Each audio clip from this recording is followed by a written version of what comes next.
नमस्कार, मी बनाडी पाटील, गंगनबीड तालुका, कमलनगर, जिल्हा बिदर. आणि आज आम्ही पाण्याकरिता बनशेड या ठिकाणी किती लागलं मला पाणी आपल्याला? 3.5 चांगलं पण लागलं सावकार. तुमच्या भागामध्ये आमच्या हातावर काही 7-8 बोरं आहेत का सावकार? तिथं वरील श्रीमंडळी, उमाकांत वगैरे आहेत का? 2 आहेत तुमच्या जवळ. आणि बाजूला बी कोणाची पाहिलेली आहेत त्या भागामध्ये. पाणी चालू होतं आहे ना. गजानन महाराज बुळकुणीकर आणि आम्ही स्वतः ज्ञानेश्वर पाटील साहेब. तुमचं नाव सांगा मला.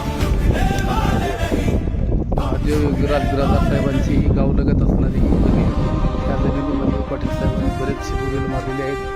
सध्या 2 बोर चालू आहेत. आणि ह्या ठिकाणी पाहिलेला हा पाण्याचा पॉईंट. महाराज, पाण्याची सुरुवात किती फुटाला होईल महाराज? 2